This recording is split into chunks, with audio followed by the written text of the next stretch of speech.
जय हिंद साथियों। आज का अपना टॉपिक है नर पशुओं में बध्याकरण। तो अपन समझते हैं कि बध्याकरण क्या होता है। यानी कि बध्याकरण किसे कहते हैं? नर पशुओं की जो अंड कोशिकाएं होती है, अंड ग्रंथियां होती हैं, उसको समाप्त कर देना, यानी कि नष्ट करना। तो उसमें विभिन्न प्रकार की विधियां हैं। अपन एक एक विधि को पढ़ते हैं। तो पहला अपना क्या टॉपिक है? नर पशुओं में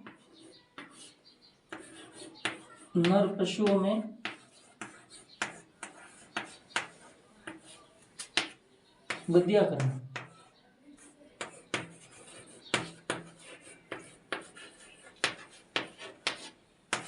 ठीक है, नर पशुओं में बध्याकरण। बध्याकरण होता क्या है? अपन सीधी सी बात कहें तो जो नर पशु की जो अंड कोशिकाएं हैं, अंड ग्रंथियां को अपन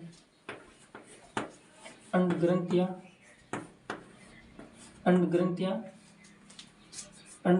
को नष्ट करना या हटा देना। क्यों करते हैं? क्योंकि वो अगर अंड ग्रंथियां उसकी नष्ट कर देंगे तो वो संतान उत्पत्ति नहीं कर सकेगा। तो इसीलिए बध्याकरण करते हैं, कारण संतान उत्पत्ति नहीं कर सकेगा, संतान उत्पत्ति नहीं कर सकेगा।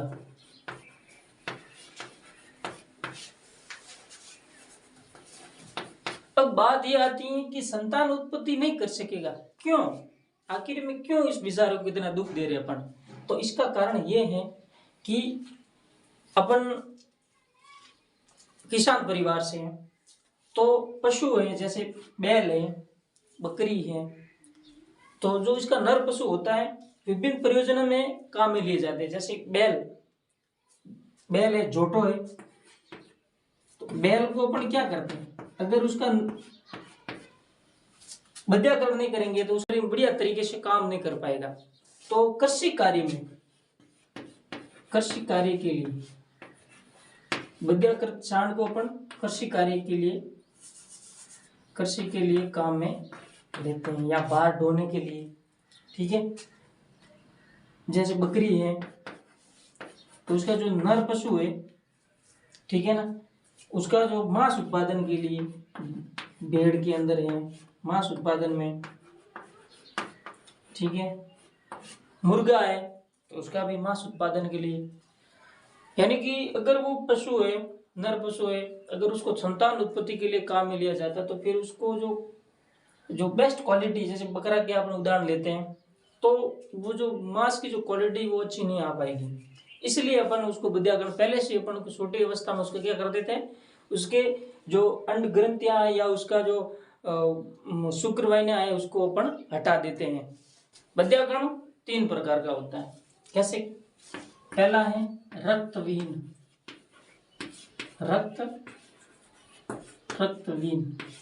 दूसरा चीरा लगाकर करते हैं, चीरा या सर्जिकल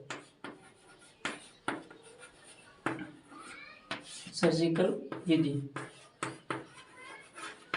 और तीसरी है रासायनिक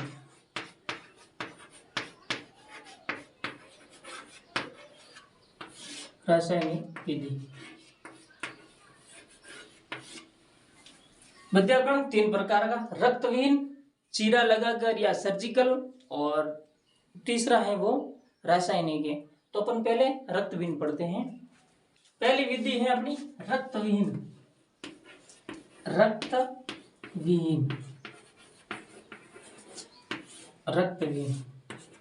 देखो, इस विधि में नाम से पता है कि रक्त बिल्कुल नहीं निकलता है। तो इसमें भी एक पहली विधि है, वो है एक यंत्र है बर्डिडो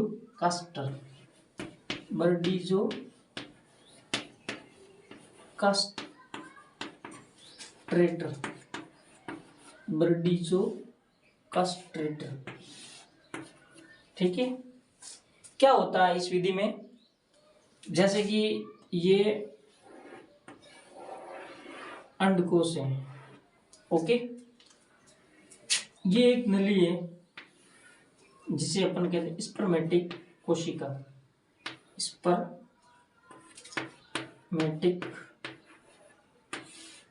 कोशिका,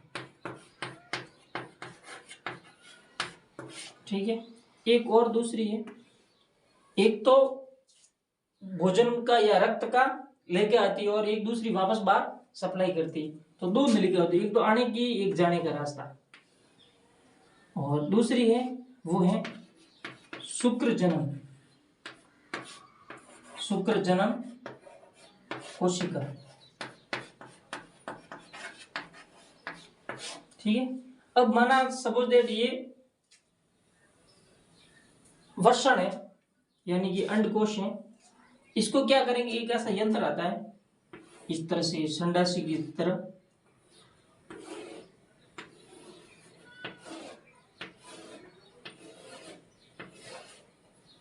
इस तरह से आगे। अब इसको क्या होता है कि इन जो ये कोशिका है इस पर लगाकर इसको जोर से पुश करते हैं तो फिर ये नष्ट हो जाती है, यानी कि रक्त भी नहीं निकलता है और ये जो कोशिका है वो नष्ट हो जाती है। तो इसे अपन क्या कहते हैं, ब्रडीडो कास्टेटर विधि। और ये जो विधि है वो बड़े पशुओं में काम में ली जाती है, बड़े पशुओं में, जैसे अपन गाय है, भैंस है, ऐसे पालतू जानवरों में या पशुओं में काम में ली जाती हैं। और ये विधि है वो सबसे उपयुक्त विधि है, यानी कि बध्याकरण की सबसे उपयुक्त विधि। ओके, तो ये अपनी रक्तवीन विधि थी, जो अपन ब्रडीडो कास्टेटर यंत्र की सहायता से जो नर पशु के वो अंड कोशिका या शुक्रजनन कोशिका है उसको अपन ब्रडीडो कास्टेटर यंत्र द्वारा पूछ करके उसको नष्ट कर देते हैं। नेक्स्ट विधि है, इसी में वो है इलास्ट्रेटर। दूसरी कौन सी है, इलास्ट्रेटर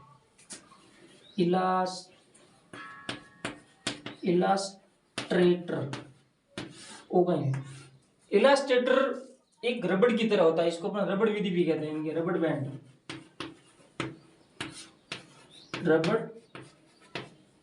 बैंड विधि। सेम वही है जो ये अंड ग्रंथियां है पशु की, ठीक है। इस पर क्या होता है, जो इलास्ट्रेटर या रबड़ बैंड है, ऐसे रबड़ बैंड आते हैं रबड़ के, ठीक है, वो यहाँ पर चढ़ा देते हैं और वो धीरे धीरे इसमें विधि में टाइम जरूर लगता है, लेकिन धीरे धीरे इस जो नलिकाएं होती हैं इसको ये ब्लॉक कर देता है और इसमें जो खून, जो रक्त का परिसंचरण है या जो भोजन है, जो भी आगमन होता है उसको ब्लॉक करके वो धीरे धीरे ये अंड क्या होते हैं, सूख जाते हैं। टाइम जरूर लगता है, लेकिन ये भी एक बध्याकरण की अच्छी विधि है। ये छोटे पशुओं में काम में ली जाती है, छोटे पशु कौन कौन से, भेड़ और बकरी, ठीक है, भेड़ व बकरी। अब अपन नेक्स्ट विधि पढ़ते हैं, वो है चीरा लगाकर।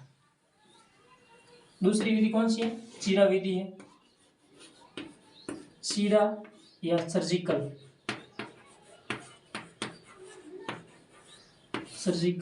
विधि।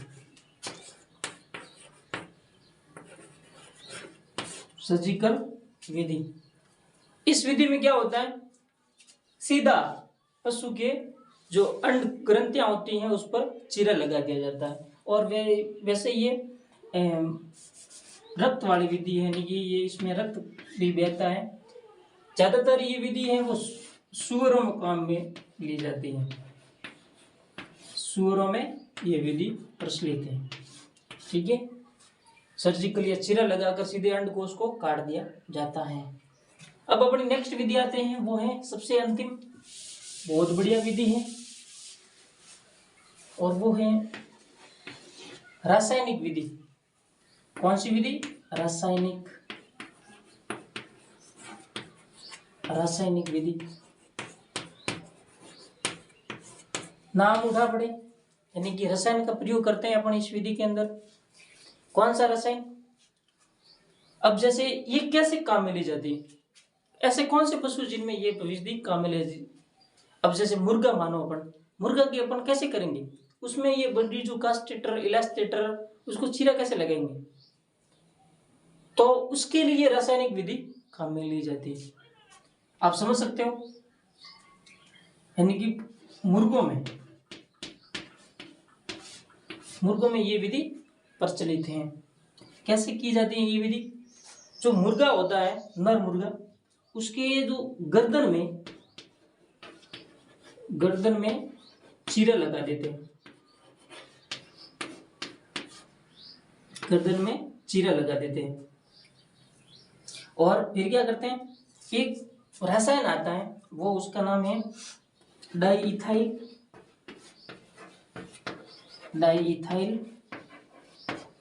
स्टील वेस्टॉल। डाइइथाइल स्टील वेस्टॉल, या इसको स्टील वेस्ट्रॉल हार्मोन भी कहते हैं। स्टील वेस्ट्रॉल, ठीक है। स्टील वेस्ट्रॉल रसायन का, इसकी एक टैबलेट होती है इस हार्मोन की, जो कि मुर्गा है उसकी गर्दन में क्या लगा देते हैं, चीरा लगा के उसकी गर्दन में वो टैबलेट रख देते हैं, और धीरे धीरे उस जो मुर्गा का जो जनन अंग या अंड ग्रंथियां हैं वो धीरे धीरे नष्ट हो जाती हैं। तो ये विधि रासायनिक विधि और मुर्गों में प्रचलित है। अब आगे अपन देखते हैं। तो साथियों देखिए, एक शब्द है नसबंदीकरण।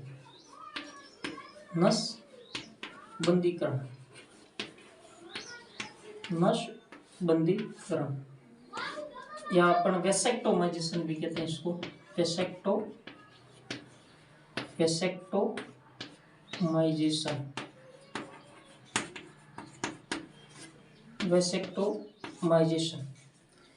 क्या होता है ये?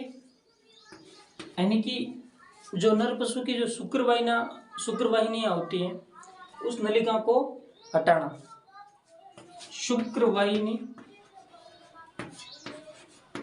शुक्रवाहिनी नलिका हटाना,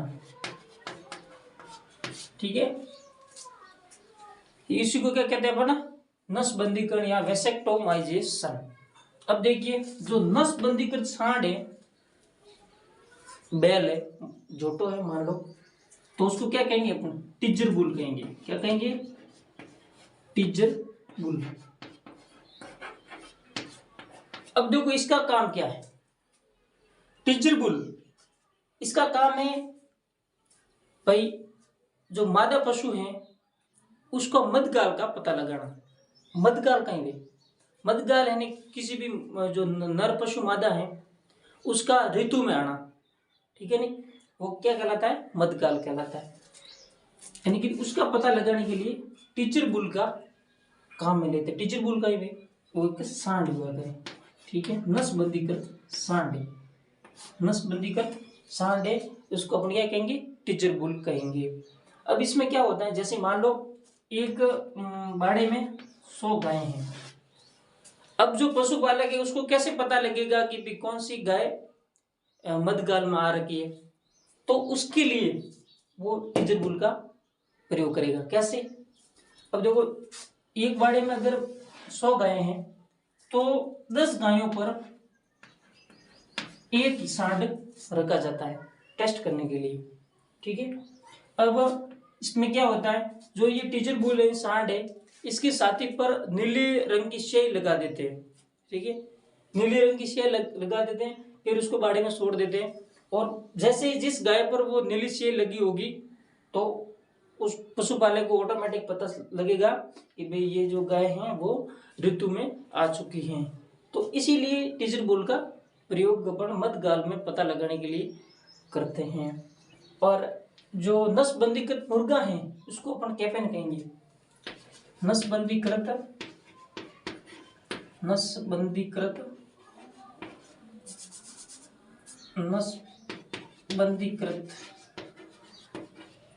मुर्गा, उसको अपन क्या कहते हैं? कैपेन कहेंगे। ठीक है, अब इनकी उम्र जान लेते हैं अपन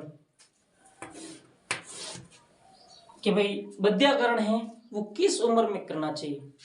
तो गाय है वो सामान्यतः 1 वर्ष में, भैंस है गाय 92, अन्य भी 1 वर्ष, भेड़ इसको 28 दिन, और बकरी में वो है लगभग 30 दिन यानी कि 1 महीना। तो ये है पशुओं में बध्याकरण करने का उपयुक्त समय। तो साथियों ये थी अपनी आज की जो बध्याकरण की क्लास। थैंक यू, बहुत बहुत धन्यवाद।